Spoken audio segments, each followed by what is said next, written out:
This one's actually brought to us by a request, and I don't know if it's necessarily the one I would have chosen for this, because I thought, I was thinking about it and was thinking The Little Mermaid might be more comparable to something like Pinocchio, with the whole taking something that's inhuman and making it human and seeing the consequences or whatever of that. But in thinking about where you could come from the other direction in regards to the Princess and the Frog, and it's like, well, if you want to talk to Princess and the Frog, there's really not a whole lot of options in regards to a comparison thing, because it's like, I even just out of curiosity, in case something was totally slipping my mind, it was like, I'm just gonna Google animated family movies with voodoo. That's that's the best I can do. And yeah, not a damn thing comes up except The Princess and the Frog. So, yeah, I'm sure we'll talk about Pinocchio down the road at some point. And this also does make sense because it's the same directors as well as writers. They had a co-writer for The Princess and the Frog, but so yeah, this should do fine. And we'll go ahead and start with the Little Mermaid, the more obviously popular of the two, I guess you could say. Princess and the Frog does have its fame, but obviously the Little Mermaid is the Little Mermaid. It's up there with the more iconic ones. And the interesting thing about this that I really hadn't, I probably never would have guessed if I hadn't looked into it. Apparently, this was in 1989, and it was the first time Disney had really been in that fairy tale princess territory since Sleeping Beauty 30 years prior. Where we kind of just were in that middle ground for a while there, in that kind of 50s territory with stuff like Robin Hood, and then into the early 80s with stuff like The Fox and the Hound, and then it's like, yeah, I guess so. When you really think about it. So, going on that, the interesting thing that this does is that, and yes, obviously it's based on the story by Hans Christian Andersen, and yes, you'll probably have a ton of those people coming in, as they often do with Disney animated movies, telling you, oh, but the real story's a lot darker. Disney, like, really made it too happy or whatever. Yeah, that's... Okay, if we were talking about the Hans Christian Andersen story, you might have a place here, but you don't come off unique or original for knowing that, because we all know that, and we are talking about what Disney has done. So, on that, one thing right off I find interesting about what this movie does is the way that Ariel is treated. And I've heard some criticism that she's one of the ones that, like, the movie kind of sacrifices her personality, especially for the plot, but I really don't feel that at all. Starting with the fact that, and maybe this would be a criticism in a movie that doesn't do characterization as well, but what actually works here, and I think obviously the history plays a huge part in this, is that the princesses in the past with these movies are always like the actual princesses in the castles, in the dresses, all that shit. Even Cinderella eventually got there, or started there even. But seems like the first time. And I'm sorry, I was never a teenage girl, so I can't say this for sure, but watching it, I'm going to assume that, this was kind of the first time they actually made a Disney princess seem really relatable to, like, a modern-day audience, where they actually have Ariel being treated like almost a modern teenage girl in the way that she reacts to things, and the confinements of what she has to deal with, and the way that her relationship with her dad also, where she comes off like this regular rebellious teenage girl despite the fact that she's a mermaid that lives underwater, under the sea. So, but she still has these conversations with her dad saying, like, I should be able to do what I want, and I'm 16 years old, I can do what I want. And he's telling her that she's only in this area, can only stay in this area so much, otherwise it's dangerous, all that stuff. And it feels very much like you're sitting in someone's living room that has a teenage daughter and watching them fight, despite the environment that that these scenes take place in. And it's really, and they even do the whole, as long as you're living under my ocean, lines like that. They really drive the point home. But it actually really does work, and it especially makes sense for the decisions that she'll make later. So I always thought that was a really interesting approach to finally say, maybe we should make these characters a bit more like their audience, the girls that would actually be watching them, but I suppose any teenager can relate to that. But yeah. So there's also there, and obviously once she goes up, is when the story really starts to take off, and the movie reaches its iconic status with that image of her singing the "Part of Your World" song, and she's like on the rock, and the wave hits, and he like hears her voice and wonders if this perfect person has even been a dream or not. And obviously, once we get there, and looking at that also, the animation in regards to what like the sets look like, because this was another one of those cases where this was kind of like when you talk about the Disney Renaissance that's credited to, like, Beauty and the Beast, despite the fact that that was 2 years after this is kind of where we really came back with the whole. Because for a while there, you could tell that the animation was starting to get, lazy, and they were starting to find ways around it, and you'll notice those movies in between these aren't really as iconic, probably because of that, or at least in large part to it. Um, so this is kind of really that, Renaissance starting point. Obviously, I stand by The Great Mouse Detective forever, which was 3 years prior to this, which did kind of do the combining of the traditional animation and the. I think what was it? The whole thing inside Big Ben was like entirely computers or whatever, but it still looked seamlessly within the rest of it. But this is mainly where the credit comes from in regards to the animators saying, we can probably go back to the way things were and our quality will just skyrocket again. And we can bring that back. And obviously, through like the entirety of the 90s, we saw this happen. Mainly starting here in 1989 with this. And you look at it, and this is another one of those movies where the musical numbers play a big part. Where, there's a lot of memorable songs, but the main thing is that they actually, most of the time, serve to progress the actual story. Every now and then it feels like we take a detour, mainly Sebastian's fault. Like the whole, and these scenes are great too, but it's just like the number with Sebastian in the kitchen doesn't really get us anywhere. It puts his life in danger. Like if this were Sebastian's story, that would totally be some big point. But here it's just kind of this nice little number in there. But obviously we also have stuff like Under the Sea, which is this. It's basically just like fish and bubbles, but they still find a way to make it seem like it's really big and really grand, and like probably the most memorable number in here, which does say something. And they just make it feel like really big and elaborate in like a Busby Berkeley type way, and it really does work well.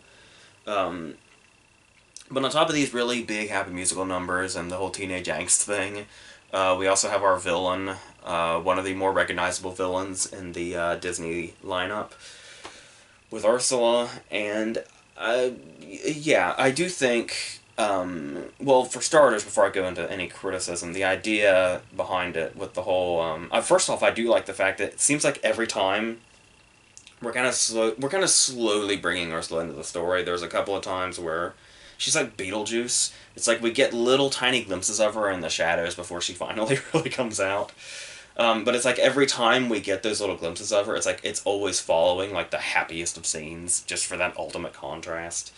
Um, and for the most part, she does work, especially as a villain. I do think it would have been more effective if we like we hadn't seen her like at all until like the scene when Ariel's first going down there, and like Flossom and Jetsam are like really building her up, and they're like really just it just really sets up for this really big thing. But it's like, oh yeah, it's that character we already saw a couple times. I forgot, and she just kind of unceremoniously floats down. I feel like with a lot more build up like that could have made her a bit more effective, because the thing about Ursula, I know she's like one of the more famous Disney villains and one of the more beloved, but I don't know. I don't know that she's as like memorably evil as like her surroundings would suggest. Because we've got, like, you know, those souls that are, like, talking about fucking Beetlejuice again. They're like the Lost Souls room, is what they remind me of. And they're just kind of stuck in this place, and there's something so eerie about that. But yeah, I do think that I do get where the praise comes from and why she'd be like one of the ultimate Disney villains, but I don't think she quite lives up to the way the rest of the movie works so well in building up just how big and evil she is. Um, but then there's also, it ends up taking like a classic comedy approach. I wish I could find another term, but yeah, quite literally the fish out of water scenario. Where it almost feels like they almost like they're taking comedy approaches from like the 40s, like the screwball comedies from that point in time. And that actually does work really well too, even especially when we're going into this kind of ingenious plot of the whole trading her voice for the legs and how she has to deal with not having the one aspect that he remembers from her, um, and taking that away from her and bringing that whole conflict into the movie is actually really well constructed. Um, and another thing that this movie does well enough, that other Disney movies have done better, that's like a Disney trademark, is the little sidekicks. Like, obviously, Sebastian definitely has his moments to shine. But then there's people like, I mean, they're memorable no matter how meaningless they are, like Flounder. And there's, what was his name? Harold. The one that's like the little guard that works for Troy and that has like his voice is so meek, I've always just assumed that giant collar is choking him. um, but going on that, all this stuff does come together and works nicely and does make a Disney classic. However, there's just something that feels like it's missing here. I don't know if it's too short. It's only like an hour 20.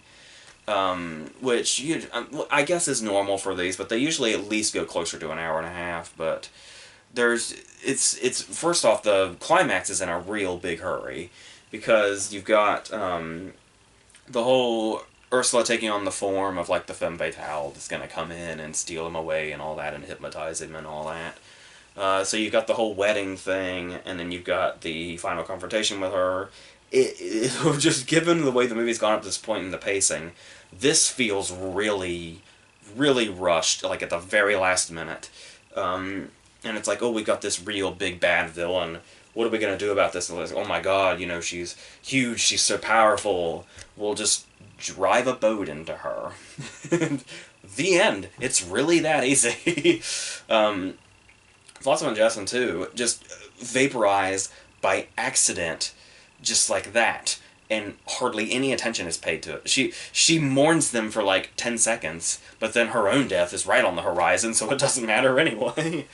So it does feel like they really had something, and then they just wanted to rush at the very last minute when the pacing was actually just fine up to this point, and then it's like they just speed right through it, and it's kind of jarring, but also, yeah, it just makes it feel like so much is missing. And that that definitely keeps it from hitting as hard as it can. But because there's like, well, on top of that, also another thing I wanted to go into was apparently a lot of people have a problem with Ariel's decision to just up and leave her family just like that. While we're talking about rushing things, but the thing here is that I think that's a little oversimplified when it comes to that, because there's this. Obviously, forever now, there's been this popular thing of looking back on all these old children's movies and all that and seeing like, oh, this was a big problem we never noticed. But I think sometimes a lot of them can be like really reaching, to try to make some big point that this movie is like secretly sinister or something. And it's like, it makes Ariel like, conform to the ways of, oh, she's just gonna be with him now, and that means leaving her family behind, leaving everything behind, and it's, for a guy or whatever. But the thing is like, this was her decision from the get-go, and this is kind of what she always wanted, it was to go to the surface. Underwater, do we ever get a scene of her with her family in that environment, in this world, where she's happy? That's the whole point of the movie, is that she's not happy here. She's happy there. And yeah, maybe they make it seem like it's this big thing where it's like, oh no, she's like never gonna see them again. Like Flounder doing that really sad goodbye as he leaves the boat, and they're all just kind of sitting there. But it's like this does not. This, I mean, it doesn't feel like finalized to the point of she just, completely changed her life for like one dude. But it doesn't. In the context of the movie, it doesn't feel like that. It feels just like you're. And I guess you could say maybe there's something harmful about the fairy tale ending, but it's like I think audiences are smart enough to where this is not as impressionable as people think it is. And it's like it's a story, it's going to have a happy ending. That's the way it is. And this happy ending is, yeah, Ariel's not going to live in misery with her father and all those sisters. Jordan's got plenty of family down there. It's not like this is going to tear his world apart that he has one daughter that lives on the surface because she found happiness. Holy shit. So I'm fine with that. It's really just the fact that after a while the movie starts to feel really rushed, and just in general, there's just an impact that there's a real emotional impact that you get when you watch these movies, like Beauty and the Beast and The Lion King, or going back to like Snow White and Pinocchio or whatever. There's always at least those moments, if not the entire movies, that just really, really hit in a big emotional way. And this doesn't really have that, but it does tell its story well, so it's hard to fault it too much, but it's definitely said it's not up to the levels of like Beauty and the Beast, let alone Snow White, which is like, to me, probably the grand example apart from The Lion King. So that's how I feel about that.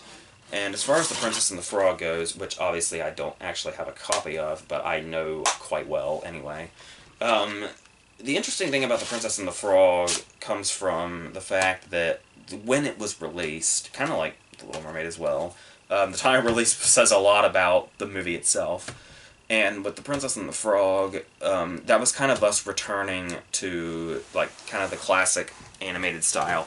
I mean, we kind of ventured off and did stuff like, Treasure Planet and Brother Bear in that area, where it wasn't like the whole CGI animation that Pixar had brought into the foreground. But it's like in 2009 when this came out, Pixar was easily front and center. And it's like just earlier that year, Up had come out, and ended up overshadowing this for the most part. But the thing there, and it's not just that they brought back the classic animation, but how they kind of, there are those moments where they seem to kind of experiment with the other kinds, like during the Almost There number at the beginning. I'm not quite sure what you call that animation, but it's kind of like the, sort of like the movie Chico and Rita, if anybody saw that. It feels like it's that style. And, yeah, and then they just really bring it to life in this really classic way, and I really loved it. And I remember the marketing really surrounding that, too. And it was really appealing, especially at that time, regardless of the fact that, Pixar was on everybody's shoulders victoriously at this point. But regardless of that, I will say about this opening, like the first maybe 15 minutes or so before, really before Dr. Facilier really sets the plot into motion. Even though it does bring that classic feel back, which is great and nostalgic.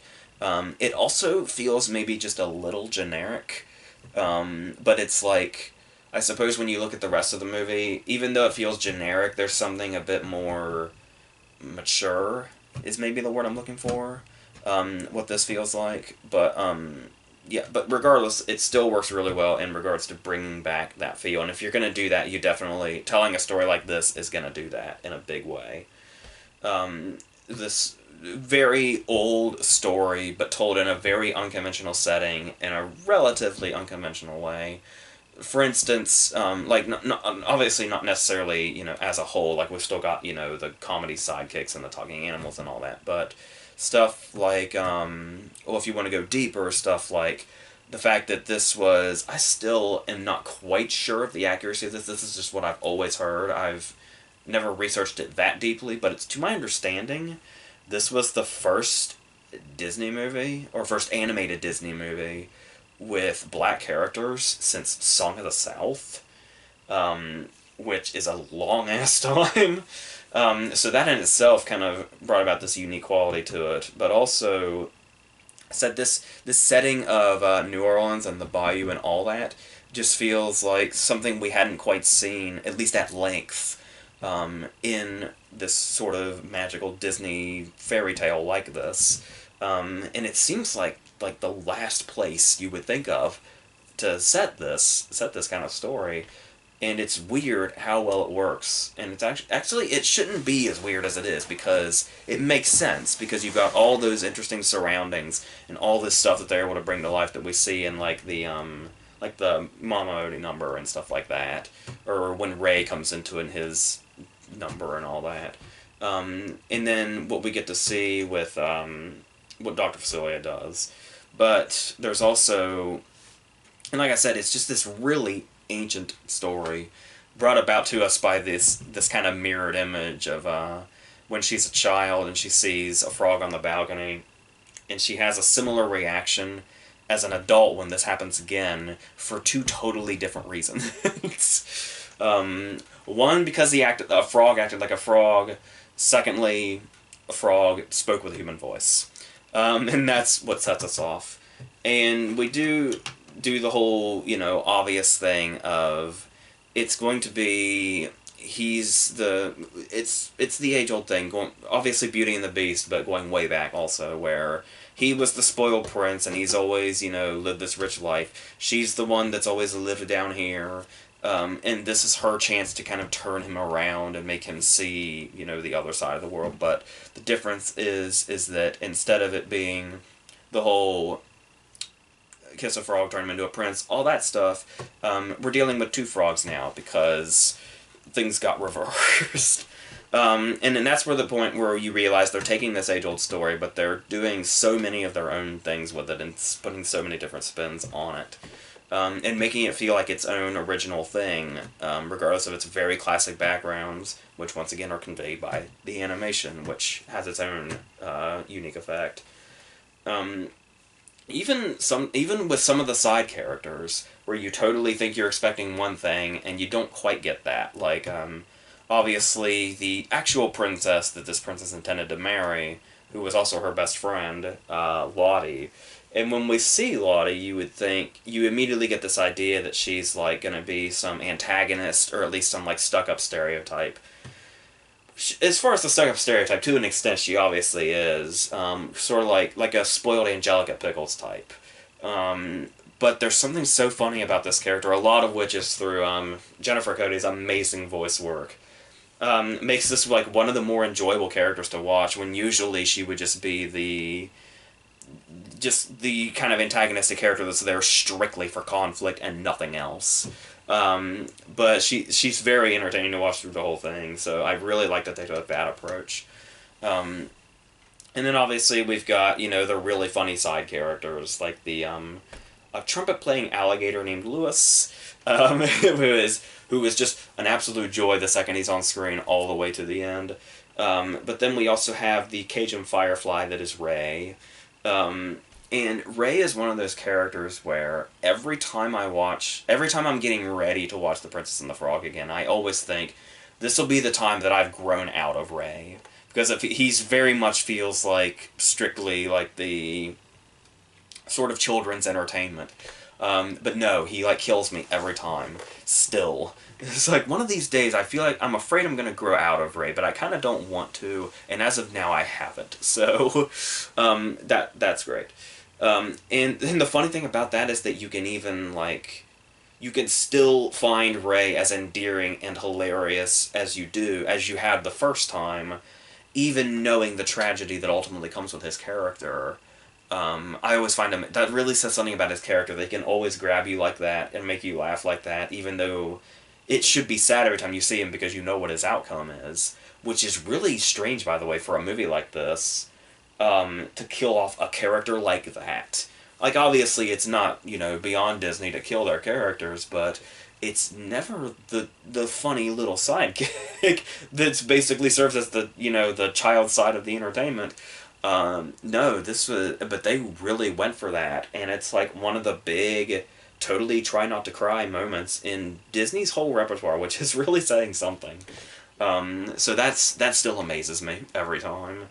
Um, I do think the tragedy of those situations is a bit, of like the climax is a bit undermined with like one of Ray's last lines is "Don't make me like my butt." That seems a bit that seems a bit anticlimactic in regards to the tragedy that comes after. Or, when she's finally going to stop Dr. Facilier and he's going to have his big ending. And her bit, obviously, it's, coming back to what they've been saying, but even so, of all the big, screw you lines to the villain before you really take him down, it's not slime, it's mucus, would probably be at the bottom of that list, but whatever works.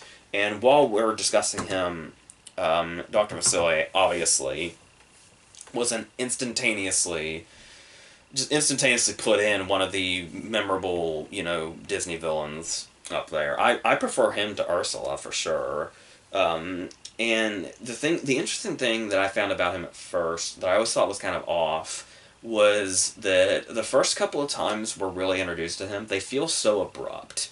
It's like he's this big dude, he's got, the he's got friends on the other side. That's what he's got. And the thing here, though, is that the first time we see him, he's just sitting at a wooden table, not doing a whole lot. He just looks like a dude that's there. And then when his big musical number comes, he just basically walks up and says, "Hey guys, come look at this," and then he gets his big number. But I do like that in retrospect as a way of like it makes it feel like he's like always there. Regardless of the environment or wherever you are, it just feels like he could be anywhere. So if that's what they were going for, then yeah, it does work like that for the most part.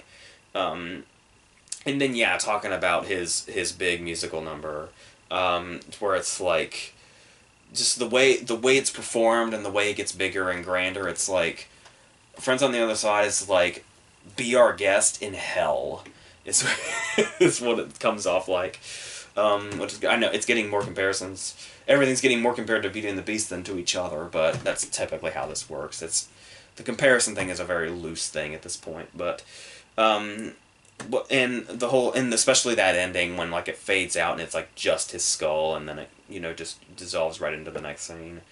Yeah, I would say for comparison's sake, I not only prefer him to Ursula, but I prefer his Friends on the Other Side song to Poor Unfortunate Souls, which I know is probably sacrilege because that's like one of the ultimate classics, but really just everything about this is a lot more hard-hitting in that department than it was in The Little Mermaid. But that's probably, like I said, these two villains are probably where the movies are most comparable, so that's where that comes in. And obviously the whole not just his presence and the whole but like the way he's structured throughout the movie feels very much like the way Ursula is in The Little Mermaid.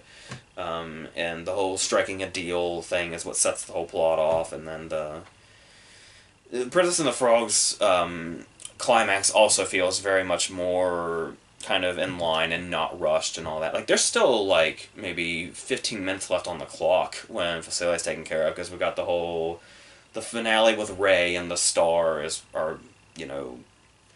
tears are jerked to no end, but then there's also the finale with the restaurant, and they bring everything back around. Two weddings, all that other stuff. One to bring them back, and then, I guess, the real one, the official one. And it all feels like it's got a nice big close where The Little Mermaid was just running as fast as it possibly could. And yeah, and obviously there's always going to be those odes to the classics. Not just that, but even these small things. Like, I don't know if it's been confirmed, but I could still swear up and down that the melancholy drummer at that party is playing Cruella de Vil right before he gets interrupted.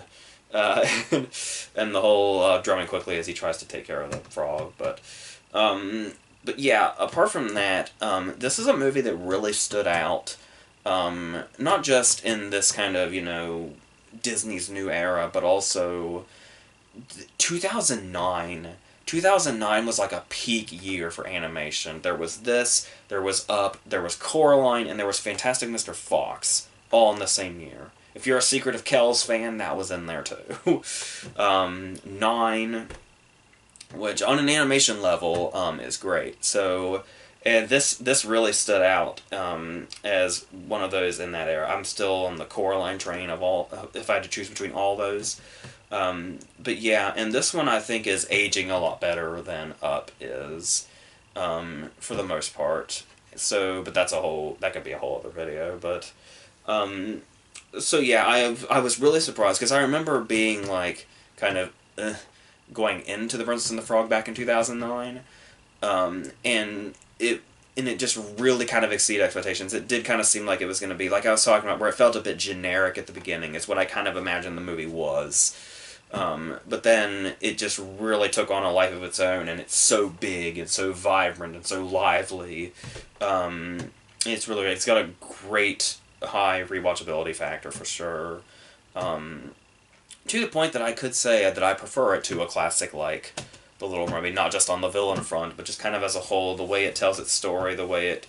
Like I said, I do commend The Little Mermaid for sure for going in those, what seems like a different direction than other movies, but, yeah, there's just something about the way, like, where The Little Mermaid brings forth, modern aspects.